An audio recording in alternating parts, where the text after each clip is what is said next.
Morning guys, I want to get a quick market update out because lots of things are sort of winging around and setting off a few sort of alarm bells over here.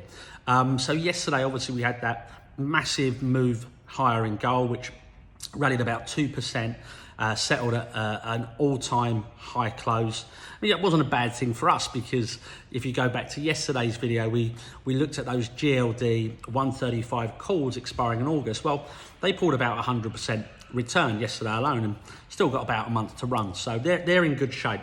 What isn't in good shape is the NASDAQ. Now, yesterday we had this big move higher in the Russell. We were up about 3.5% yesterday. That brings the 5-day gains to 12.5%, which is pretty insane, you know, for an index. And how insane is it exactly? Well, the Russell is currently 4.5 standard deviations above its 50-day moving average. Now, just to put that in perspective, it makes it the most overbought stock index ever. I mean, maybe, you know, Venezuela or something, or Zimbabwe, but I'm talking about, you know, US market. So it's the NASDAQ has never been this overbought. The S&P has never been this overbought, even during the tech bubble and the great, you know, before the great financial crisis. Okay, what's odd, or certainly what was odd, right, is that on Thursday when we had this massive move higher in the Russell, you know, the NASDAQ got spanked about 450, 500 points from the top. That was this big unwinding, you know, of the long NASDAQ, short, sort of small to mid cap trade. It's been a really popular trade among hedge funds over the last sort of year, 18 months. Now, yesterday, even though we got that big bid in the Russell, tech stocks kind of held up okay. That is until now. As we look overnight, the NASDAQ is down about 270 points, or about 1.4%. It's even brought the S&P a little bit lower, which is off about 45 points, or 0.8%. Now, here's where it gets interesting for tech.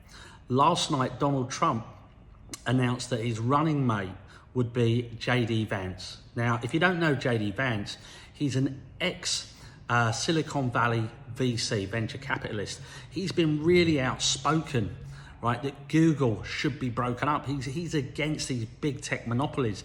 So I'm expecting to see weakness today in the likes of Microsoft, in the likes of Google, all of those stocks that have been really great performers, right?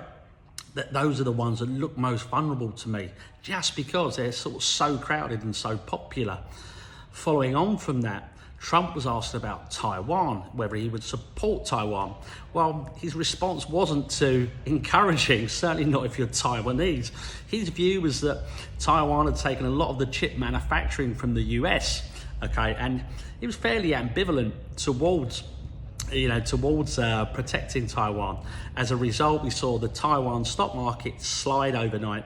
We've got TSM, Taiwan Semiconductor, down 4% pre-market. We've got Nvidia down 3.5% pre-market. We've got Micron down 3% pre-market. So the big tech stocks starting to take a hit. Now, we're, of course, at the moment, this is just a tremor, but keep your eye out because this is exactly the sort of moves that could turn into earthquakes. Okay, guys, be careful out there. Take care.